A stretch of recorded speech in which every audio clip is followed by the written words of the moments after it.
보겠습니다. 전도서 8장.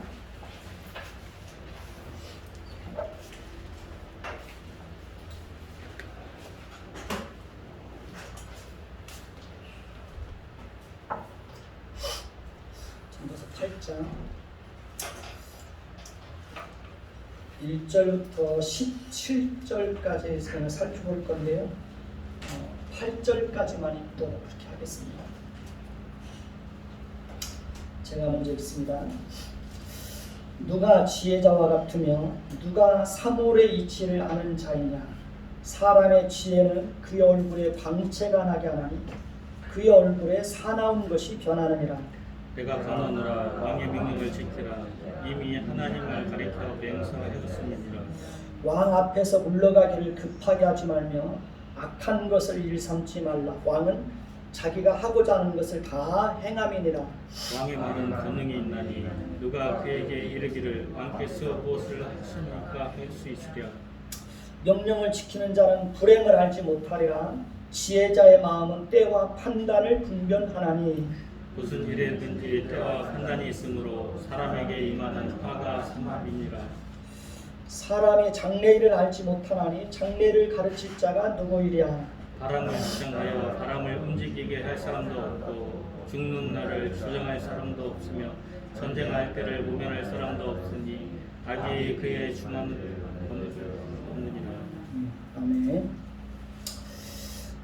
서로 한번 인사 한번 해보십시다. 참 잘하셨습니다. 네, 사랑하고 축복합니다. 네, 감사합니다. 지난주의 말씀을 잠깐 살펴보겠습니다. 왜냐하면 이 말씀이 계속해서 연결되어지는 말씀이기 때문에 그렇습니다. 우리는 솔직히 우리의 앞날을 종잡을 수 있어요, 없어요? 우리의 앞날을 종잡을 수가 없습니다. 전도자는 인생이라는 것이 얼마나 종잡을 수 없는 것인지를 구체적인 예를 들어서 설명하는 것을 봅니다. 전도자는 자기의 의로움에도 불구하고 멸망하는 의인이 있고 자기의 악행에도 불구하고 장수하는 악인이 있다고 말합니다. 우리가 생각하는 원칙은 의인은 잘되고 장수해야 됩니다. 악인은 망하고 오래 살면 안 됩니다. 그런데 이런 원칙이 무너지면 사람들이 어떤 반응을 보일까요? 이런 원칙이 무너지면 사람들은 적당히 현실과 타협하면서 둥글둥글하게 사는 것이 더 낫다는 삶의 태도를 가지게 된다는 것입니다. 결국 하나님을 경외하는 사람이라고 할지라도 오직 의롭게만 살 수 없고 적당하게 거리를 유지하면서 살지 않으면 현실 속에서 살아남지 못한다는 것입니다. 다시 말하면 우리는 하나님을 경외하는 사람이라고 할지라도 오직 의롭고 정직하게 사는 것은 불가능하다는 것입니다. 왜냐하면 우리 안에는 타락하고 부패한 본성이 있어서 언제 그 타락하고 부패한 본성을 드러내게 될지 아무도 장담할 수 있어요, 없어요? 아무도 장담할 수 없다는 것입니다. 전도자는 아무리 뛰어난 지혜와 지식과 훌륭한 성품을 가지고 있어도 오직 선을 행하고 죄를 범하지 않는 의인은 세상에 없다라고 말합니다. 전도자는 인간은 누구나 할 것 없이 도덕적으로 완벽한 인생을 살 수 없다고 말합니다. 전도자는 지혜가 지혜자를 성읍 가운데 있는 10명의 권력자들보다 더 낫다고 했습니다. 그런데 막상 지혜를 찾고 지혜자가 되려고 하면 할수록 지혜가 자신으로부터 더 멀어지는 것을 경험하게 되었다고 말합니다. 전도자는 인간이 도달할 수 없는 지혜의 한계를 철저하게 경험하게 되었다고 말합니다. 전도자는 그러니까 아무리 지혜가 있고 성품이 뛰어나고 성인 군자 같은 사람도 여자의 유혹 앞에서는 여지없이 무너지는 것을 보았다고 말합니다. 우리는 이러한 사실들을 통해서 제 유혹에서 벗어나게 하는 힘은 사람의 지혜와 도덕적 능력에서 나오는 것이 아니라 하나님의 은혜로만 가능하다는 사실을 깨닫게 됩니다. 전도자는 계속해서 사람다운 사람을 찾아보았으나 그런 사람을 찾아볼 수 없었고 겨우 어렵게 한 사람 찾아내었는데 그 사람도 역시 정직하게 살지 못하고 많은 꾀를 내면서 사는 것을 보았다고 말합니다. 우리로 하여금 우리는 이러한 사실들을 통해서 인간은 결국 타락하고 부패한 본성으로 인하여 죄를 지으면서 살아갈 수밖에 없는 존재라는 사실을 깨닫게 됩니다. 우리로 하여금 그 타락하고 부패한 본성에서 벗어나 모든 죄와 비참함에서 건져주시고 우리로 하여금 거룩하고 정결한 삶을 살게 하실 수 있는 분은 오직 누구밖에 없을까요? 예수 그리스도밖에 없습니다. 그러니까 오직 하나님의 은혜로만 하나님의 은혜만이 우리를 모든 죄의 유혹에서 벗어나게 할 수 있다는 것입니다. 그러니 우리는 하나님과 사람 앞에서 어떻게 살아야 할까요? 겸손하게 살아야 됩니다. 아무것도 자랑할 수 없습니다. 인생을 살면 살수록 깨달아지는 것은 뭐냐면 아무것도 장담할 것이 있어요, 없어요? 아무것도 장담할 것이 없습니다. 오직 하나님의 은혜만이 나를 살릴 수 있다는 사실을 인정하고 우리는 하나님을 더 의지하면서 살아야 되는 것입니다. 전도자는 사람에게서 어떤 가능성과 미래를 찾아보려고 했지만 오히려 크게 실망하고 낙심하고 좌절하게 되었다고 말합니다. 인간에게 철저하게 실망한 전도자는 이제 그의 시선을 돌려서 하나님을 바라보는 것을 봅니다. 전도자는 혹시 하나님에게는 어떤 가능성이 있는지, 하나님의 통치와 그로 인하여서 임하게 될 미래에는 우리가 기대하고 바랄 것이 있는지 살펴보기 시작한 것입니다. 오늘 말씀에서 전도자는 이렇게 시작을 합니다. 1절을 보십시다. 1절을 보면 누가 지혜자와 같으며 누가 사물의 이치를 아는 자이냐, 사람의 지혜는 그의 얼굴에 광채가 나게 하나니 그의 얼굴에 사나운 것이 변하느니라 라고 말합니다. 누가 지혜자일까요? 지혜로운 자는 사물의 이치를 아는 자라고 말합니다. 지혜자는 하나님이 어떤 분인지를 바르게 아는 자입니다. 지혜자는 하나님의 말씀을 바르게 아는 사람입니다. 지혜자는 인간의 마음속에 부패하고 타락한 본성이 있다는 사실을 철저하게 깨닫는 사람입니다. 지혜자는 자신의 한계를 분명하게 아는 사람입니다.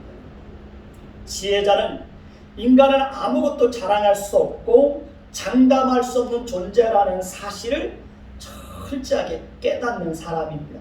그런 사람들이 지혜로운 사람들입니다. 1절을 다시 보면 사람의 지혜는 그의 얼굴에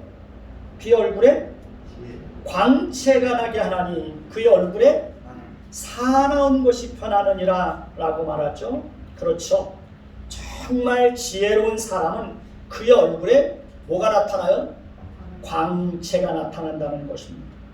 그러니까 정말 지혜로운 사람은 그의 얼굴에 뭐가 없어요? 사나운 것이 없다는 거예요. 사나운 것이.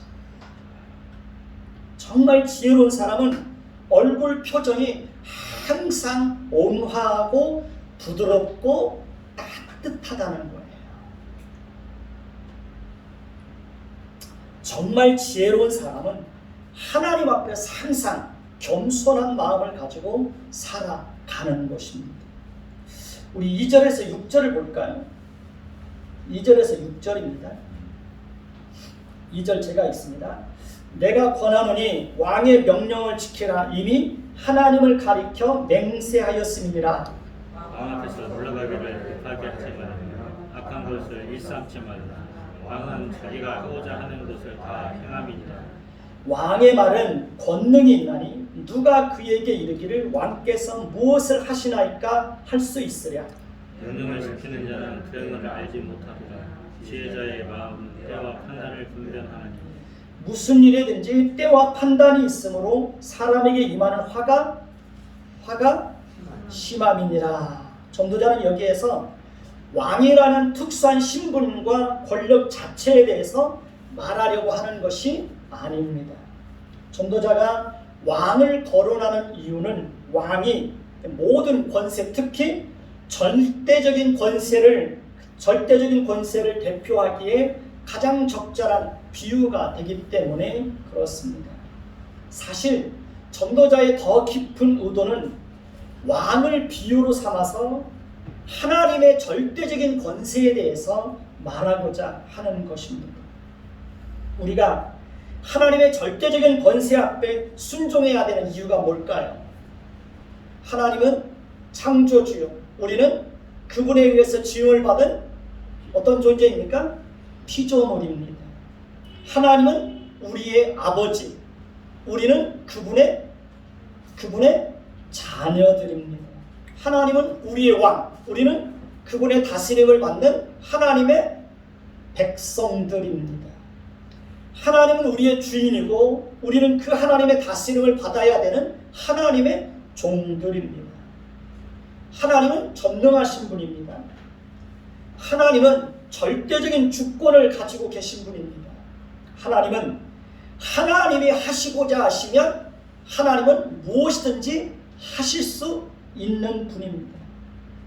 하나님의 말씀에는 큰 권능이 있어서 하나님이 말씀하시면 그대로 이루어집니다.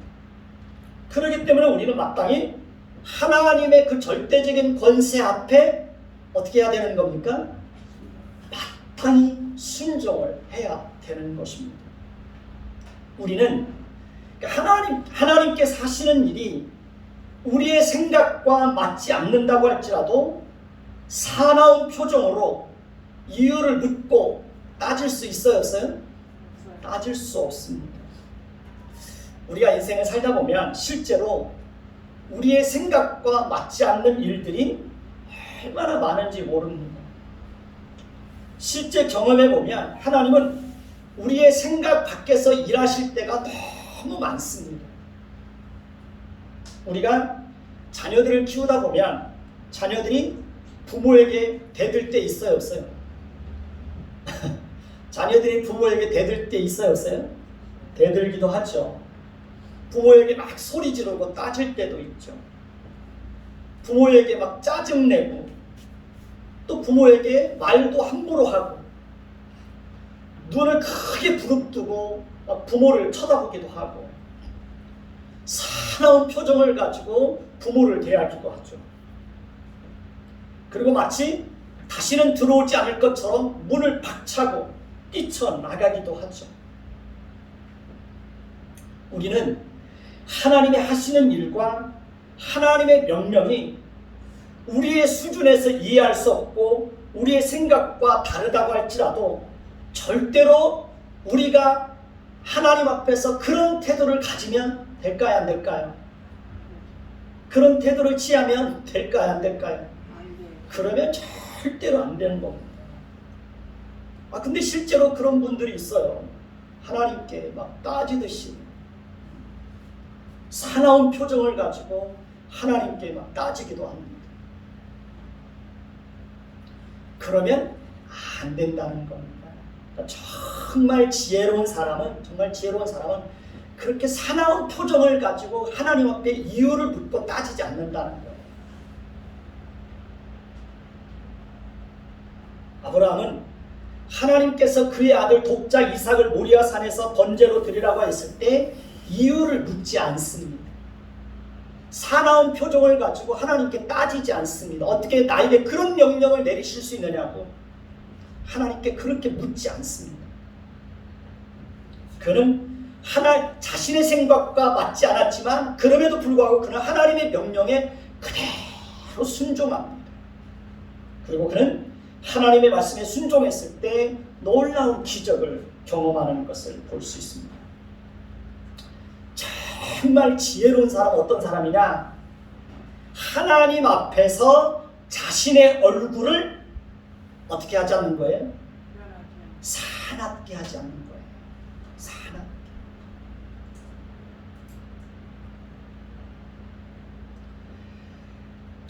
정말 지혜로운 사람은 하나님 앞에서 오만하고 망령된 태도를 취하지 않습니다.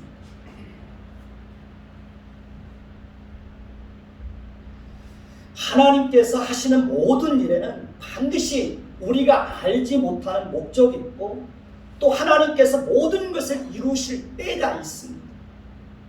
우리는 솔직히 만사를 성취하시는 하나님의 일을, 하나님의 때를 알 수 있어요, 없어요? 우리는 알 수 없습니다. 저도 아무것도 모릅니다. 하나님께서 언제 어떻게 하나님의 일을 이루어 가실지 저는 솔직히 아무것도 몰라요.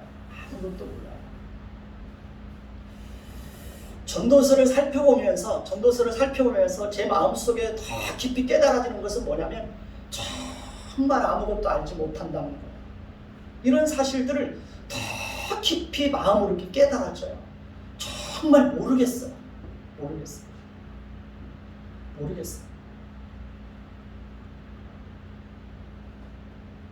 전 내일 일도 모르겠어요.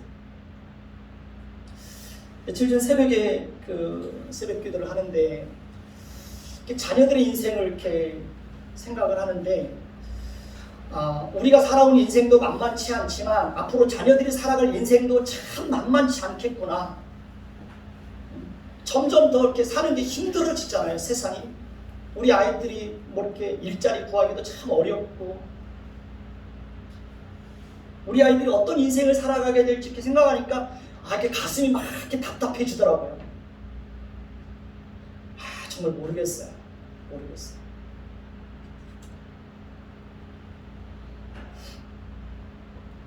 요즘에는 제가 새벽마다 하나님 앞에 제일 많이 부르는 찬양이 뭐냐면 내일 일은 난 몰라요.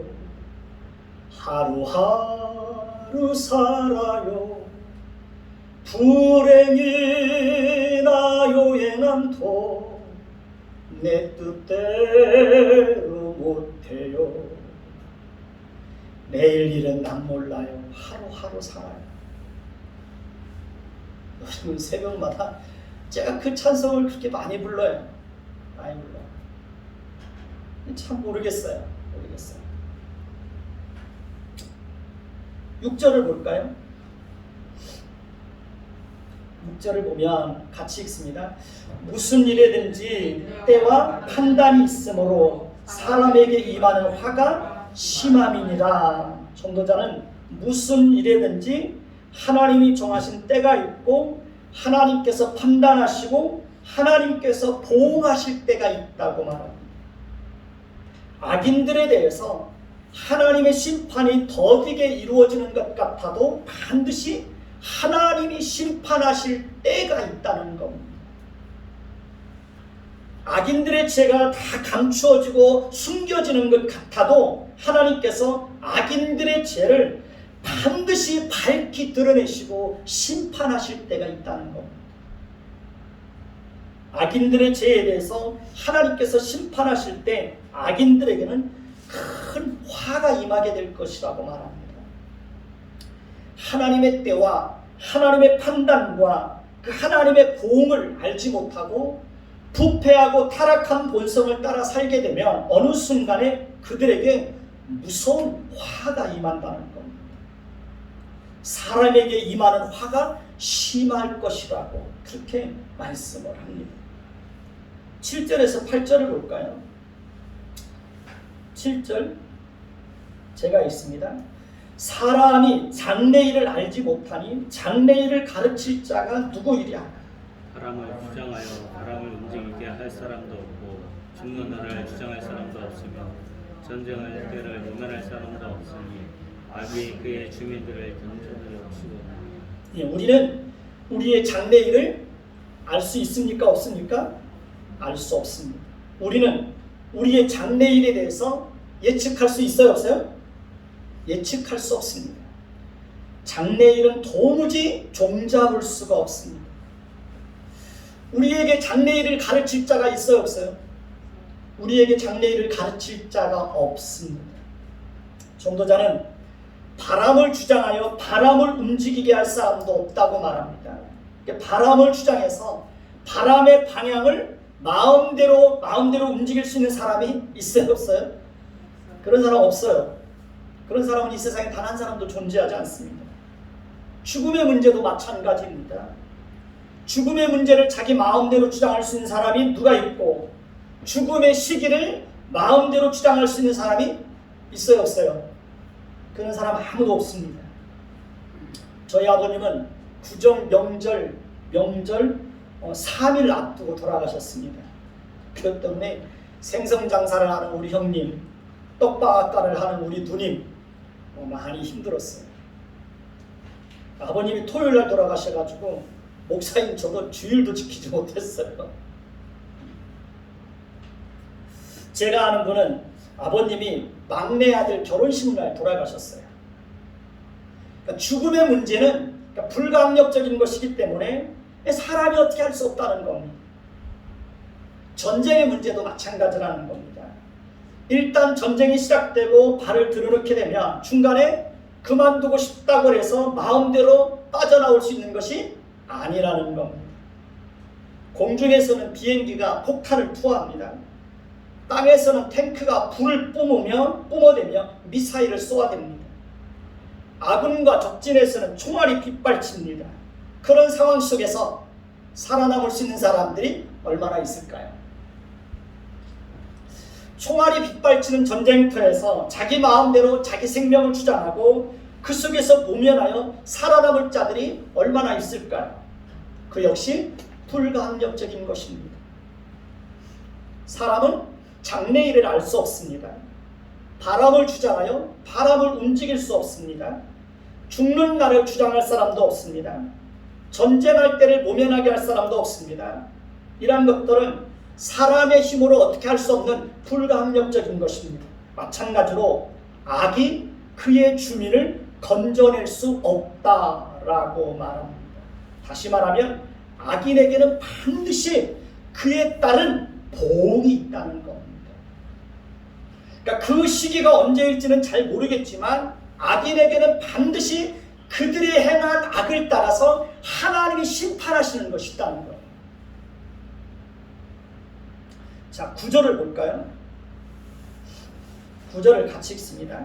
내가 이 모든 것들을 보고 해 아래서 행하는 모든 일을 마음에 두고 살핀즉 사람이 사람을 주장하여 해롭게 하는 때가 있도다 라고 말합니다. 전도자는 사람이 사람을 주장하여 해롭게 하는 때가 있는 것을 보았다고 말합니다. 이 땅에서는 사람이 사람을 주장하여 해롭게 하는 일들이 많이 있죠. 군사정부 시절에는 민주 인사들이 국정원에 끌려가서 모진 고문을 당하기도 했고요. 민주화 운동을 했던 학생들이 잡혀가서 고문을 당하다가 심지어 죽기도 했었죠. 5.18 광주 민주항쟁 때는 광주 시민들이 계엄군들에게 무참히 살해되고 짓밟히는 일들이 있었습니다. 가정폭력과 학교폭력과 군대 안에서의 가혹한 체벌과 직장 내에서의 괴롭힘 등으로 고통을 당하고 심지어 죽는 일들이 종종 일어나고 있습니다.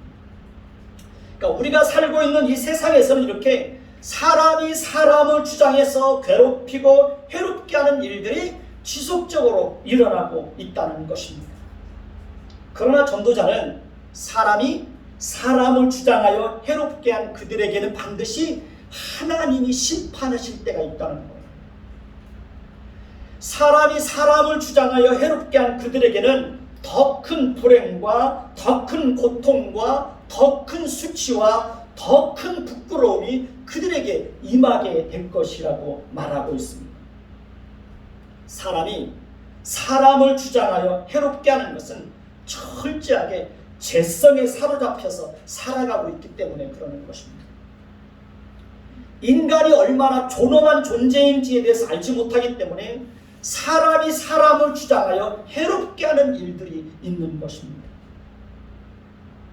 박정희 대통령 때 경호실장을 지냈던 차지철 씨와 중앙정보부장을 지냈던 이후락 씨, 이런 사람들은 비극적인 종말을 맞이한 것을 우리는 잘 알고 있습니다.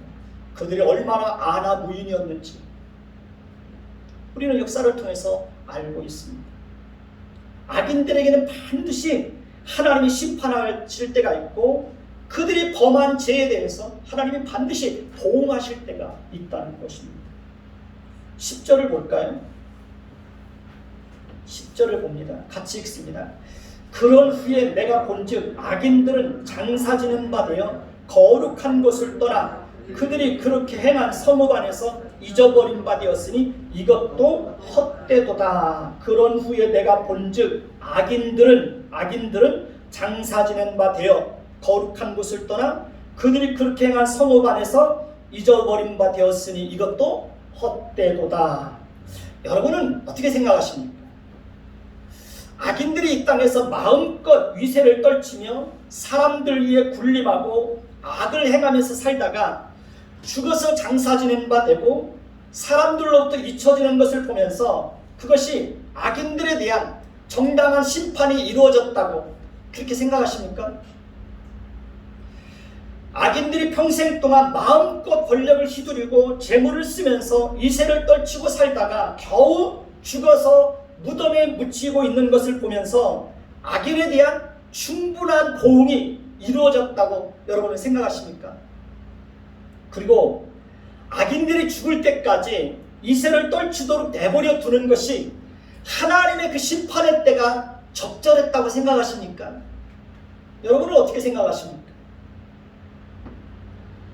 자, 11절을 보십시다. 11절 같이 읽습니다.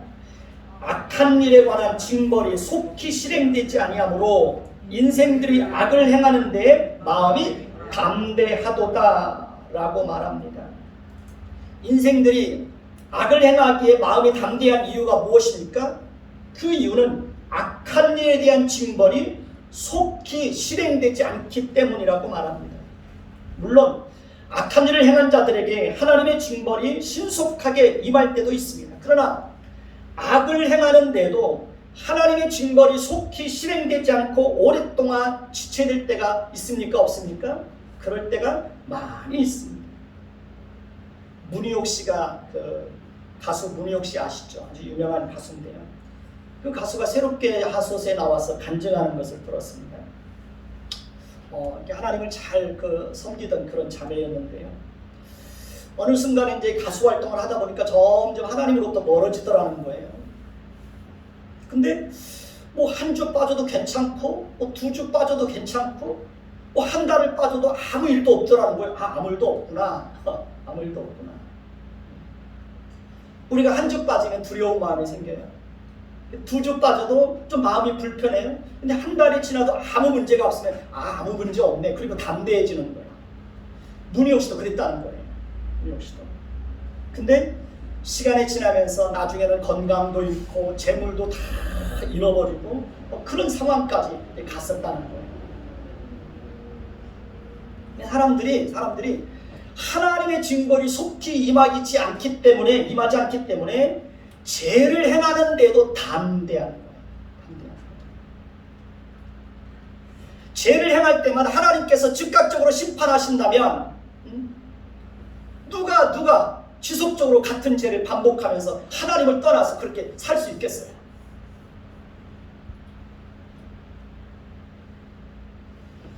그러니까 악을 행하는 자들에게 하나님의 징벌이 신속하게 임하게 되면 사람들은 두려워서라도 악을 행하지 못할 것입니다. 그런데 하나님의 징벌이 신속하게 임하지 않기 때문에 사람들이 악을 행하기에도 마음이 담대한 거예요. 하나님을 떠나서 살아도 아무 문제 없으니까 괜찮구나 라고 생각하고 살아가는 거예요. 사실은 그게 더 무서운 거죠. 12절에서 13절 볼까요?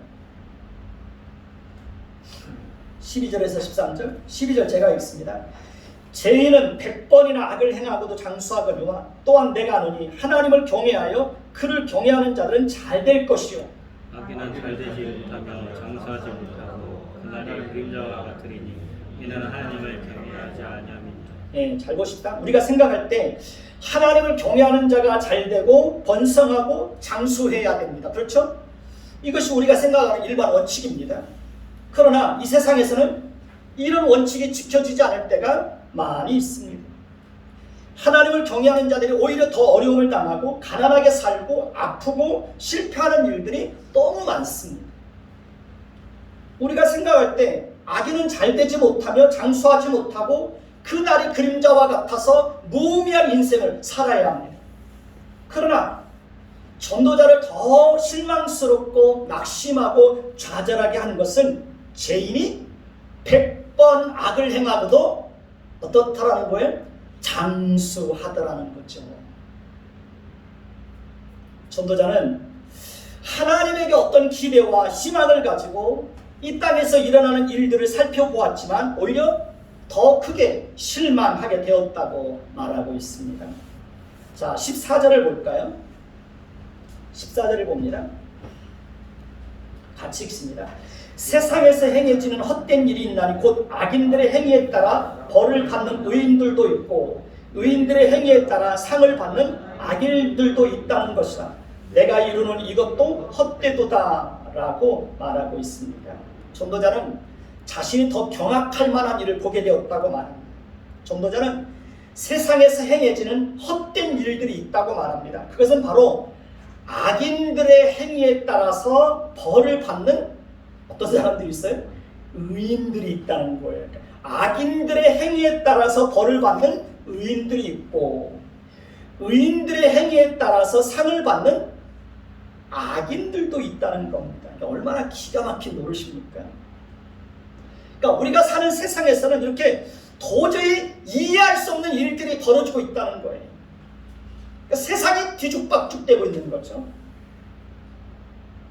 그러니까 전도자는 세상에서 이루어지고 있는 이러한 현실을 보면서 그러니까 하나님이 하시는 일에 대해서 더 실망하고 있는 겁니다. 전도자뿐만 아니라 다윗도 욥도 우리 믿음의 선배들도 이런 문제들 때문에 시험에 들기도 하고요. 이런 문제들 때문에 심각한 고민에 빠지기도 하고 이런 문제들 때문에 낙심하기도 하는 것을 우리는 볼 수 있습니다. 인간은 부패하고 무능하기 때문에 아예 기대할 것이 없다고 하더라도 하나님께는 기대를 가질 수 있지 않을까? 전도자는 이런 생각으로 하나님의 미래와 그 가능성을 이렇게 바라보았습니다. 전도자는 하나님께서 모든 것을 아름답게 하시고 올바른 판단과 공의로운 심판을 행하실 것이라고 기대하며 하나님의 때를 기다렸습니다. 전도자는 사람들의 권력을 휘두르며 이세를 떨치며 군림하는 자들이 한동안 살다가 결국은 죽어 묻히고 잊혀지는 것을 보았습니다. 그리고 이것도 곰곰이 생각해 보니 악인에 대한 하나님의 보응이 충분히 이루어졌다고 볼 수 있어요? 없어요? 볼 수 없는 겁니다. 왜냐하면 누구나 할 것 없이 죽음으로 인생을 마감하는 것은 당연한 일이기 때문에 그렇습니다. 그리고 전도자는 하나님의 심판과 보응이 제때 이루어지지 않는 것으로 인하여 사람들이 더욱 담대하게 악을 행하는 것을 보았습니다. 전도자는 하나님의 때와 판단은 너무 더뎌서 별로 실효성이 없다고 생각을 합니다. 전도자는 하나님의 때와 보응이 너무 더디게 이루어지는 것으로 인하여 사람들로 하여금 악을 절제하게 하고 금하게 하는데 전혀 힘을 발휘하지 못한다고 생각하고 있습니다. 더욱 이해할 수 없는 것은 악인이 잘되고 악인은 재앙을 당해야 마땅함에도 불구하고 이 땅에서는 그 보응이 정반대로 이루어지는 일들이 있다고 하는 것입니다. 악인이 마음껏 악을 행하고도 장수하는가 하면 의인은 온갖 고통과 핍박과 불행을 겪다가 일찍 죽는 경우들도 많이 있다는 거죠. 이것은 우리가 생각하는 일반 원칙과 완전히 상반되는 것입니다. 이것은 선을 행하는 자에게 상이 주어지고 악을 행한 자에게 벌이 주어진다는 것과 완전히 배치되는 것입니다. 전도자는 이러한 부조리한 사회 현실을 보면서 하나님의 때와 하나님의 판단에 기대와 소망을 가질 수 있는지 의심하지 않을 수 없었던 것입니다. 전도자는 이러한 부조리한 사회와 현실을 보면서 깊이 좌절하고 절망하면서 부르짖기를 세상에 헛된 일이 바로 이러한 것이다 라고 고통스럽게 탄식하는 것을 봅니다. 전도자는 이제 좌절과 절망의 벽을 뛰어넘어 전혀 엉뚱한 곳으로 시선을 돌리는 것을 봅니다. 15절을 볼까요? 15절을 봅니다. 같이 읽습니다. 내가 희락을 찬양하노니 이는 사람이 먹고 마시고 즐거워하는 것보다 더 나은 것이 해 아래는 없음이라. 하나님이 사람을 해 아래에서 살게 하신 날 동안 수고하는 일 중에 그러한 일이 그와 함께 있을 것이니라 라고 말합니다. 전도자는 자신이 희락을 찬양한다고 말하고 있습니다. 이유는 사람이 먹고 마시고 즐거워하는 것보다 더 나은 것이 해 아래는 없기 때문이라고 말합니다. 전도자는 하나님이 사람을 해 아래에서 살게 하신 날 동안 수고하는 일 중에 사람이 먹고 마시고 즐거워하는 일이 항상 따르기를 구한다고 말합니다. 결국 인생에게 남는 것은 이것밖에 없다는 것입니다. 그러나 이것은 전도자가 진정으로 구한 해결책이 아닙니다. 이것은 이것으로 만족하고 흡족해하는 것이 아닙니다. 그러니까 하나님에 대한 기대와 희망이 무너지니 답답한 마음에서 그렇다면 그러니까 먹고 마시고 즐기면서 사는 것밖에 다른 대안이 없지 않느냐라고 자신의 괴로운 심정을 그렇게 피력하고 있는 것입니다. 전도자는 이런 좌절의 심정에 덧붙여서 이렇게 탄식하는 것을 봅니다. 16절, 17절을 보십시다. 16절 제가 읽습니다. 내가 마음을 다하여 지혜를 알고자 하며 세상에서 행해지는 일을 보았는데 밤낮으로 자지 못하는 자도 있도다. 내가 하나님의 모든 행사를 살펴보니 해 아래에서 행해지는 일을 사람이 능히 알아낼 수 없도다. 사람이 아무리 애써 알아보려 할지라도 능히 알지 못하나니 비록 지혜자가 아노라 할지라도 능히 알아내지 못하리로다. 예, 전도자는 그러니까 자신이 얻은 많은 지식과 지혜와 지식을 가지고 세상에서 행해지는 모든 일과 인생과 역사에서 이루어지는 모든 일을 살펴보고 그 속에서 어떤 의미를 깨닫기 위해서 밤낮 자지 못하고 애쓰고 수고하고 살펴보았지만 하늘의 일은 차지하고서라도 해 아래 이 땅에서 행해지는 일조차도 깨달아 알 수 없었다고 탄식하고 있습니다. 사람이 아무리 수고하여 연구할지라도 하나님께서 행하시는 모든 일을 사람이 능히 알아낼 수 있어요, 없어요? 알아낼 수 없다는 겁니다. 비록 지혜자가 모든 것을 다 안다고 해도 하나님이 하시는 일은 능히 알아내지 못한다는 것입니다. 이것이 바로 우리가 절대적으로 뛰어넘을 수 없는 큰 한계입니다. 세상에서는 우리가 이해할 수 없는 일들이 너무 많습니다. 우리가 생각하는 원칙이 무너지고 뒤죽박죽되어서 도대체 예측할 수 없는 일들이 세상 속에서는 너무 많이 일어납니다. 분명한 것은 이 땅에서는 악인들에 대한 심판이 제때 이루어지지 않고 하나님의 보응이 충분히 이루어지지 않는 것처럼 보여도 악인들에게는 반드시 하나님의 심판이 있고 그들에게는 무서운 지옥의 형벌이 기다리고 있다는 사실을 우리는 기억해야 됩니다. 그러니 우리는 악인들이 형통하고 평안하고 번성하고 이세를 떨치면서 악을 행하는 것을 보면서도 부러워하면 될까요? 안 될까요? 그러면 안 되는 것입니다.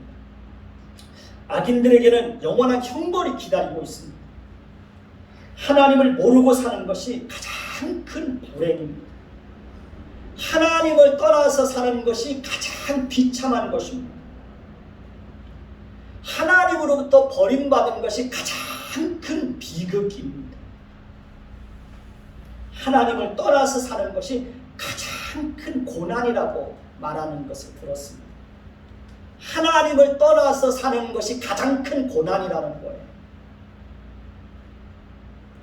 우리가 모르게 이 땅에서 고난과 환난과 가난과 여러 가지 어려움을 당하면서 산다고 할지라도 우리가 하나님의 선택을 받고 하나님을 알고 하나님을 두려워하고 선을 행하면서 사는 것이 가장 큰 행복이고 축복인 것입니다.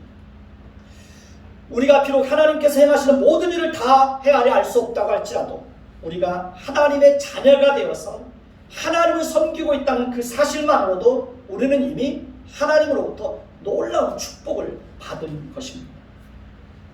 우리는 하나님께서 행하시는 모든 일을 다 알 수 없다고 할지라도 하나님께서 악을 선케 하시고 모든 것이 합력하여 선을 이루게 하시는 분이라는 사실을 우리는 믿어야 합니다. 하나님의 지혜와 지식은 너무 높고 깊어서 우리가 감히 도달할 수 없고 이해할 수 없고 측량할 수 없습니다. 우리가 하나님의 하시는 일을 다 할 수 있다고 하는 것은 그것은 큰 교만입니다. 미래를 예언할 수 있다고 하는 것도 큰 교만입니다. 우리는 하나님께서 하시는 일을 이해할 수 없어도 우리는 하나님을 온전히 믿고 신뢰할 수 있어야 합니다. 우리가 다 이해할 수 없어도 하나님의 목적은 변함없이 이루어지고 있다는 사실을 우리는 기억해야 합니다. 하나님은 하나님이 정하신 때에 한치의 오차도 없이 하나님이 목적하시는 것을 정확하게 이루어 가실 것입니다. 그러니 우리는 어떤 상황 속에서도 흔들림이 없이 하나님을 믿고 하나님을 신뢰할 수 있어야 하는 것입니다. 혹시 악인이 잘되고 장수하는 일이 있다고 할지라도 하나님을 경외하고 하나님의 말씀을 따라 성실하게 사는 자들이 이 땅에서도 잘되고 번성하고 장수하는 것이 변할 수 없는 진리요 하나님이 정하신 큰 원칙입니다. 따라서 우리는 이 땅에서도 하나님을 성실하게 섬기는 저와 여러분들이 되시기를 예수님의 이름으로 축원해 드리겠습니다. 기도하겠습니다. 하나님, 우리는 모릅니다. 우리의 내일 일도 모릅니다. 하나님이 하시는 일도 다 모릅니다. 다만 하나님께서 목적하시는 것을 또 하나님께서 성실하게 또 이루어 가실 것을 우리는 믿고 신뢰합니다. 우리는 알 수 없지만 하나님께서 더 선한 길로 또 하나님이 더 기뻐하는 길로 우리의 모든 인생을 이끌어 주실 줄로 믿고 감사를 드립니다. 우리가 이해하고 알 수 없는 일들이 너무 많지만 그럼에도 불구하고 또 하나님에 대한 믿음과 신뢰를 잃어버리지 않고 꿋꿋하게 믿음을 지키며 살아가는 우리 한 사람 한 사람들이 될 수 있도록 은혜와 복을 허락하여 주옵소서. 예수 그리스도의 이름으로 감사하며 기도드립니다. 아멘.